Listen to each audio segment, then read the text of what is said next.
Alright, ladies and gentlemen, Fab's in the house and welcome back to the channel. Today I'm in the house with the Spyderco Drunken here with me for a review. We're gonna analyze the look, the sound and the feel of this bad boy. But hey, don't forget to like the video, subscribe to the channel. Let me know what you guys think in the comments down below about this fella over here. So this guy comes with the nylon zippered pouch, very well padded, some leaflet over here, and then actually the actual knife itself. So pretty good taco pouch. This is the Spyderco Drunken from Spyderco, of course, designed by Dmitry Sienkiewicz, one of the greatest out there, for sure, great designer. It is a very cool one. Let's check it out, because the size of the cutting edge is going to be like a little bit over 3.5 inches, with a handle like a little bit over 4.5 inches, and an overall length of 8 inches. So let's quickly check this guy out. Up against Ontario Red number 1 up here and Ontario Red number 2 down here, and you see that the Drunken folds right in the middle between these two options from Ontario. And here you see the Benchmade mini bug out and the bug out, and yeah, this guy is like bigger than both. Also want to show you another couple knives over here. We have Spyderco Para 3 and Paramilitary 2. So you get the idea, basically. Yeah, pretty much same size of the Paramilitary 2, a little bit smaller, but definitely better handle to blade ratio. I want to show you another couple Spyderco I've got here. This is the Shaman in Rex 45 steel, a Manix 2. This guy is coming in 4V. This is like the Saint Nick edition. And also like this Mantra too, just to give you a little bit of perspective as well. I want to show you Chris Reeve knives, large and small Sebenza 21, to make you realize how big this guy is. A little bit smaller than a large 21, but definitely bigger than the small 21. So this is Dmitry Sienkiewicz design. It's one of the most expensive Spyderco knives you can buy. It is very well made in Taichung, Taiwan, as you can see from here. It is a frame lock, titanium, as you can see from the back, with a carbon fiber scale, with some very subtle milling waviness going on. Probably you should put on that 4K option to fully appreciate. Look at these fine details going on over here. Especially you can see them in the back of the scale. Pretty cool look when closed. Like Sienkiewicz is quite famous for like his like edges. Like it's just great. It's a very cool design.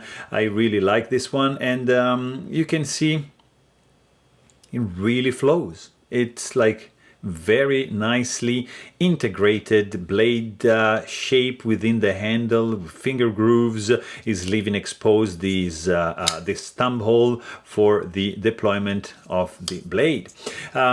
Nice carbon fiber. Show side has some facets going on, nice waviness, matching of course the back of the knife. You got also some nice chamfering going on all around the perimeter, and you can actually see a little bit going on the inside, not too much, mainly for the titanium. You can also appreciate the internal skeletonization of the lock side, not so much on the show side, because show side has a steel liner nested in with a little bit of hole drilled to save even more weight. You got this wide finger groove, which is allocating like easily 2 fingers, and it's gonna create a very nice grip to it. This guy is sporting a blue anodized titanium backspacer, almost like a full-size backspacer, with a lanyard hole option right over here. there's like an indentation in the scales, as you can see, to allow the paracord to just freely move like that. So nice design.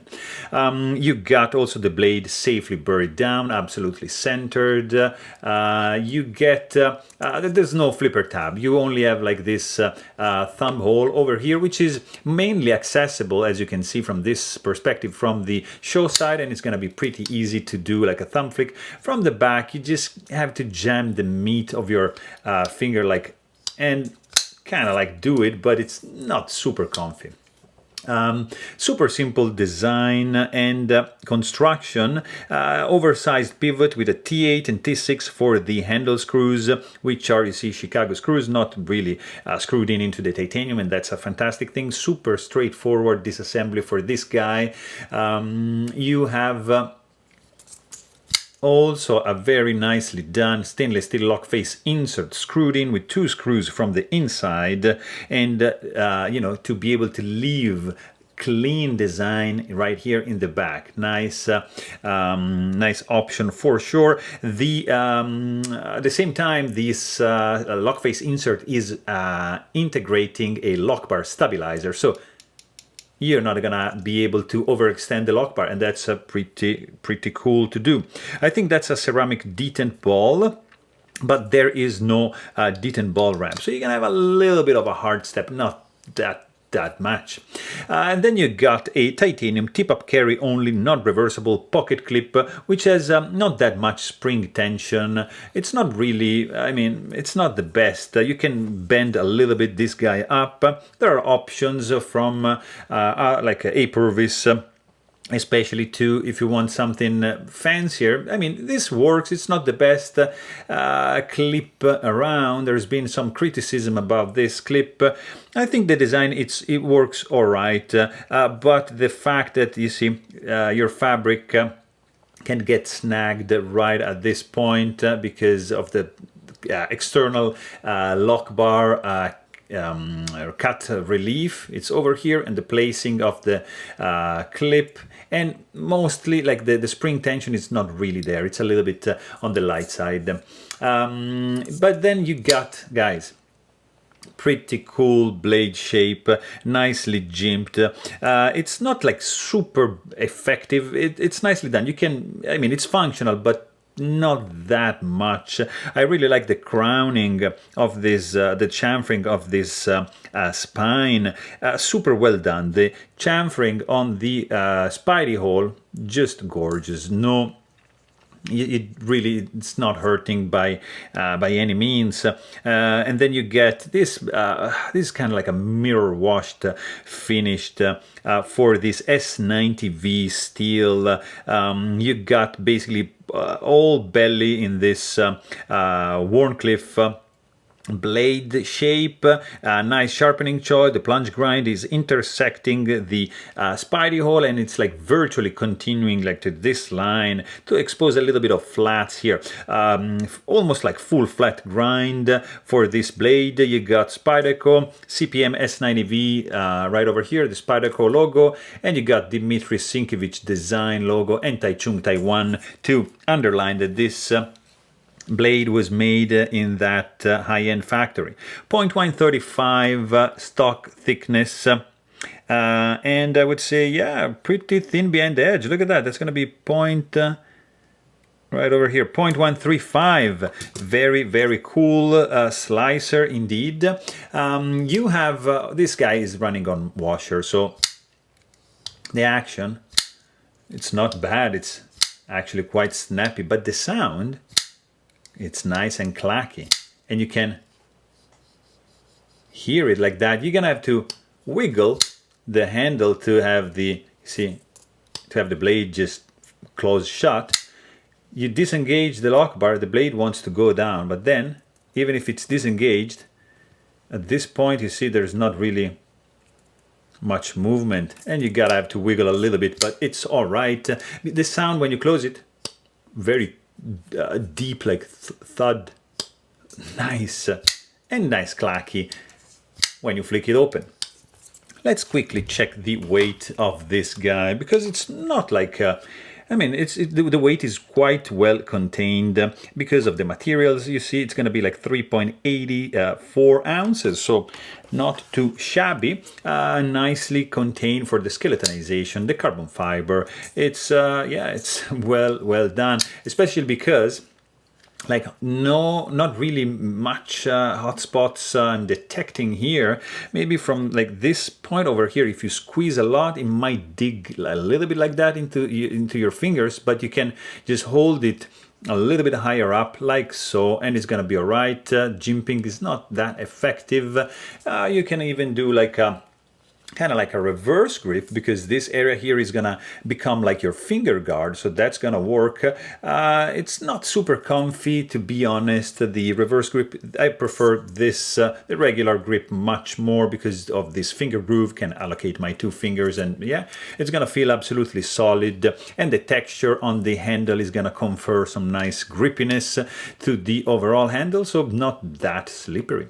Fit and finish is I have to say, guys, outstanding. There's nothing out of place. Everything checks out. Very well made. I don't see misalignment gaps or anything like that. So it's not even rattling when shaken, so very good. The blade is solid, up and down, left and right. No finger soreness, because the chamfering going on the Spidey hole is pretty good. Zero lock stick, because the stainless steel lock face insert is doing its job. The clip ramp retention is not the best. The steepness of the ramp is a little bit on the low side, you see, and the design of the clip, I mean, it flows well with the handle design, but probably I would do something a little bit different. I don't know, because I'm not a fan of like these 2D slabs bent. It's like too easy, so that's probably only that, and the jimping not being super bitey, probably my only two nitpicks of this fella. This guy is running on washers, and the action is very smooth, like glassy smooth, but of course it's like taken away from the fidget factor, especially when closing. When you open it, it's like nice and snappy. It's smooth. There's a free fall effect as soon as you disengage the lock bar, like, you know, very glidey and controlled way, but you gotta have to just wiggle it to get this guy closed. Nice. The detent is nicely dialed in. No detent ball ramp. There's a little bit of detent suction, not